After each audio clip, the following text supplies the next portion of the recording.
Powders are the oldest representation of medicines. Nevertheless, it would be safe to say that powders were synonymous to medicines in earlier times.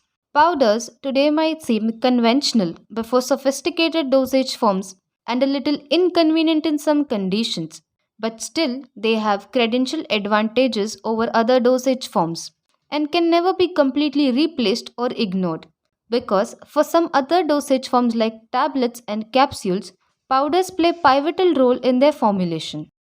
Pharmaceutical powders can be simply defined as dosage forms which contains finely divided smaller particles whose particle size vary from 10 nanometer to 1000 micrometer, which can be used for ingestion or external application.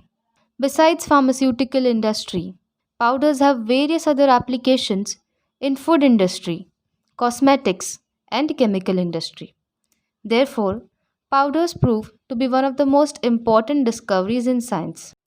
However, based on the intended application of powders, they extensively classified into five different types by British Pharmacopoeia. And this classification is widely accepted across the world for dispensing powders. The classification is as follows: bulk powders, dusting powders, douche powders, powder sprays, insufflations, and divided powders. But precisely in this video, we'll be discussing about dusting powders, effervescent powders, and efflorescent powders, their definition, uses, and official preparation. Dusting powders. Dusting powders, as their name suggests, are dusted onto the skin using a sifter topped or aerosol container that is commonly used to reduce skin irritation. These powders are not suitable for systemic use, that is, should not be used for internal application. Generally, dusting powders fall into two categories. First, surgical dusting powders, and second, medical dusting powders. Surgical dusting powders are used mainly in body cavities, on burns, and umbilical cords of infants as a result of major wounds, whereas medical dusting powders are used on superficial skin conditions. In contrast, medical dusting powders must be free of pathogenic microorganisms, while surgical dusting powders must be thoroughly sterilized before use. Method of preparation of dusting powders. It is generally possible to prepare dusting powders by mixing two or more ingredients, of which starch, talc, or kaolin must be one element. The most common materials used are talc and kaolin because they are chemically inert. There might be some ingredients which are prone to contamination by pathogenic bacteria. They must be sterilized by dry heat method at 160 degrees for 2 hours. All the ingredients should be then grounded into powders.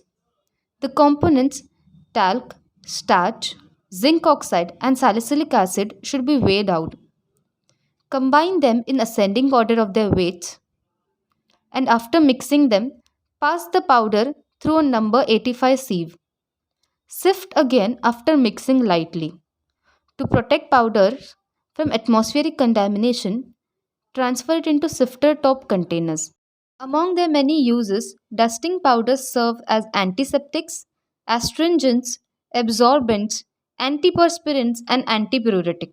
Powdered dusting powders are generally considered non toxic, but exposure to fine powdered ingredients by infect might cause irritation to their lungs. However, when handling these preparations, proper care must be taken. Effervescent powders. Effervescent powders, sometimes also called as effervescent salts, are special type of bulk powders or granules containing sodium bicarbonate, a suitable organic acid like citric acid or tartaric acid, or any inorganic acid like sodium biphosphate, and medicinal agent in addition to drugs and other excipients. When mixed with water, the acid and the base react to form carbon dioxide, which produces the effervescence, and hence the name effervescent powders. Water is usually used to dissolve or disperse these drugs before administration. It is possible to take a large dose of ingredients in one serving via an effervescent powder. Upon combining organic food acid with carbonates, it forms potassium, sodium, calcium, or magnesium salts of the acid, which buffers the pH of the solution to make it easier on the stomach. Studies have demonstrated that ingredients in a variety of effervescent products can penetrate the bloodstream as quickly as 15 minutes after application. Method of preparation of effervescent powders. Effervescent powders can be prepared using two different methods. First method is heat method. This method requires blending of all the components with 15 to 20% of acid ingredient, that is citric acid monohydrate, and heating it on bath about 100 degrees Celsius. The mole of water released from citric acid during heating moistens the powders and granules are formed from this moistened powder mass. The second method is a very simple method that is called as wet method. In this method, the citric acid is moistened and added to sodium bicarbonate. Granules are then formed from this partially fused mass using a suitable granulator.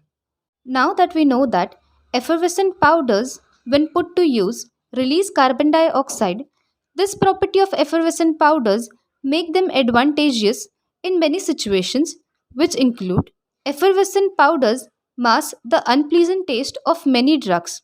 Carbon dioxide stimulates the flow of gastric juice and accelerates the absorption of many drugs. The effervescent powders have favorable psychological effect on the patient and they have enhanced stability since they are stored in low moisture content packages. In chemical world, efflorescent powders are crystallized powders containing water of hydration or crystallization such as alum, atropine sulfate, citric acid, caffeine and codeine. When exposed to low humidity environment, this water can be liberated either through manipulation or when exposed to manipulation.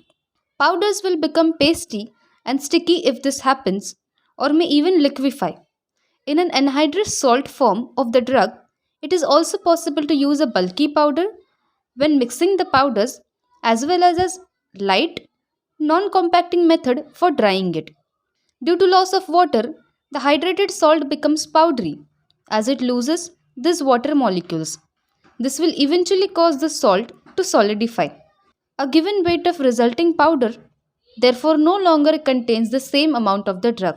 Hence, strategies for handling efflorescent powders, including storage and dispense of these powders in airtight containers, must be implemented. Now that we have concluded our explanation, we thank our judges and our audience for attentive listening. Now let's discuss some MCQs to testify what we learned from our video.